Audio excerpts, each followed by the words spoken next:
Okay, so for this particular little mini lecture that we're talking about here, I want to focus on the populations of these growing East Coast cities that I was talking about, places like New York, Boston, Providence, Philly.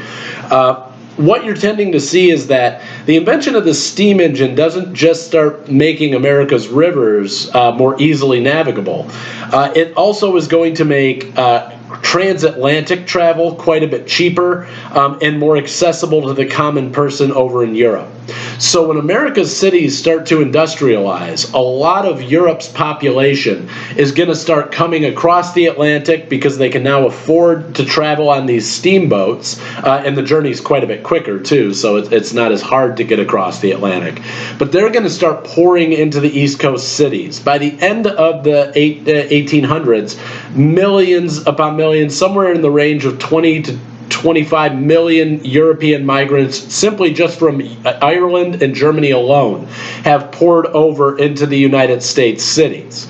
And so immigration starts to become a major facet of who is really starting to populate and grow these East Coast cities.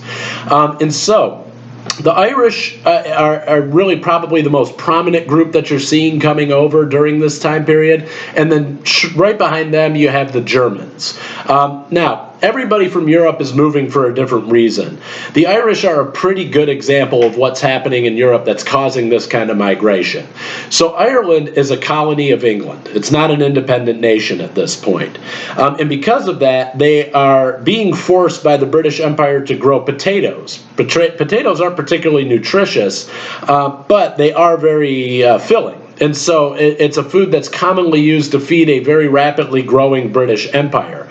And London is undergoing the same sort of industrial process as the cities on the East Coast of the United States. So a lot of people are needing to be fed because these populations are getting bigger and bigger and bigger. So Ireland is not wanting to grow potatoes, they're being forced to grow potatoes.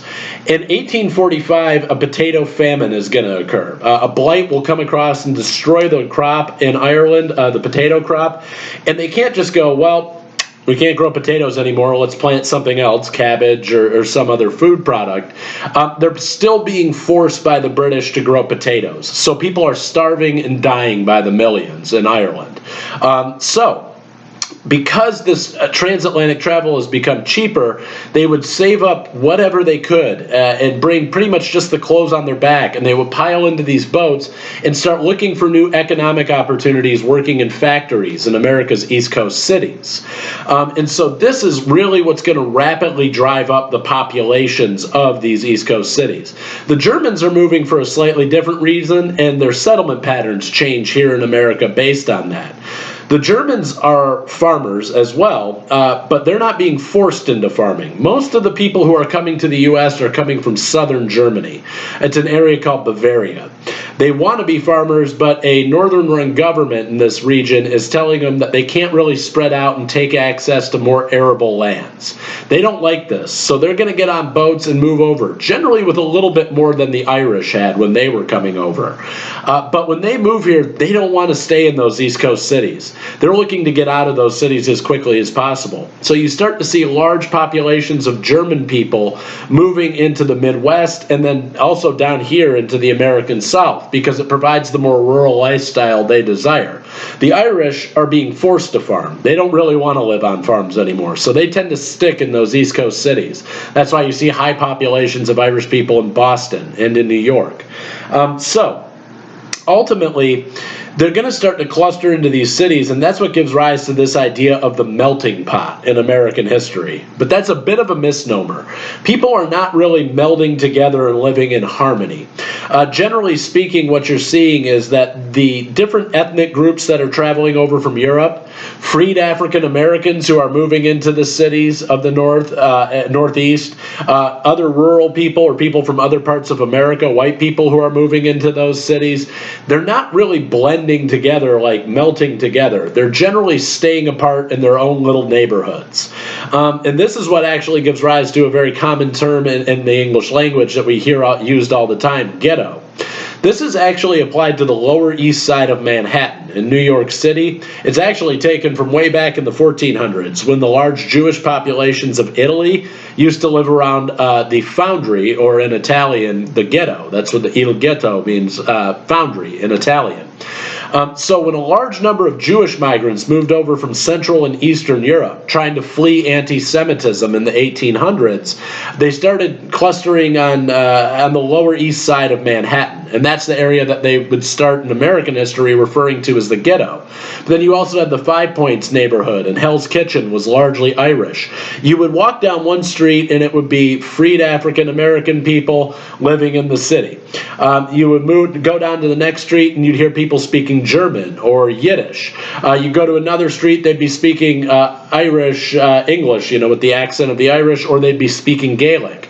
So they weren't really melting pots. They didn't really blend together all that well. But everybody is pouring into these cities. Black people, white people, European people, they're all coming for economic opportunity. And this is going to give rise to a lot of ethnic, racial, and religious tension as we see these different groups getting together and competing for jobs in the American cities.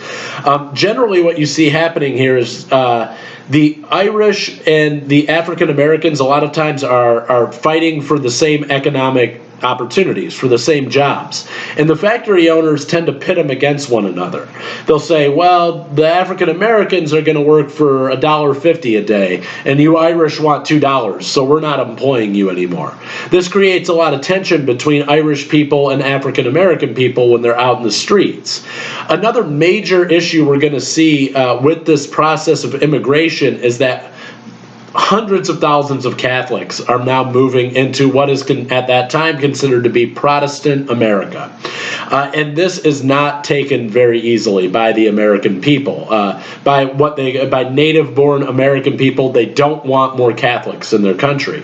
But the Irish are almost entirely Catholic. The Southern Germans, the Bavarians, they are largely Catholic. They have a few other denominations in there as well. But they're Catholic, and this starts to change the religious landscape of these cities.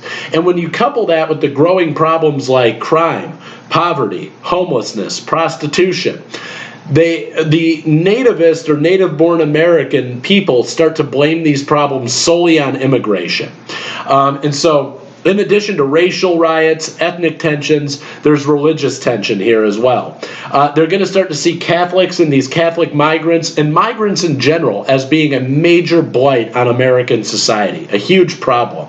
And so, I always try to correct people when I hear them say, America is a country of immigrants. That is an entirely true statement. Nobody can argue with that. It has always been a country of immigrants. But what's really also, that's kind of stopping short of the real lived reality for people.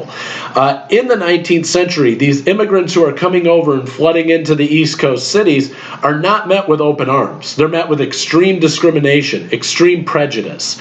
The Irish are viewed as being subhumans to Anglo-Saxon people because they're Celtic, they're of a different ethnicity, but also because they're Catholic and they're of a different religion.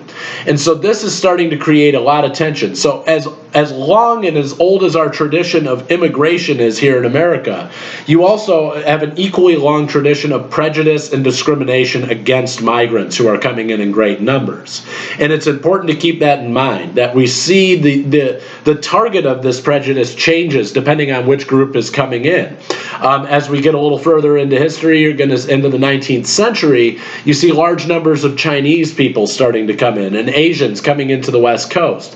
They're met with extreme prejudice. Europeans who are Caucasians, it's not necessarily race-based. They don't like the Caucasians who are coming in either. And so they're saying the Irish are subhumans and the Germans are a bunch of drunken beer brewers, that they're undesirables. And so I just want to make very clear that when we see the population of these cities with immigrants, you're also going to see the immediate rise of what we call nativist tendencies. And that's people who don't want new immigrants coming in and changing the demographic of American society. Well, that wraps up this little mini lecture on the populations that are starting to pour into these quickly urbanizing and industrial cities.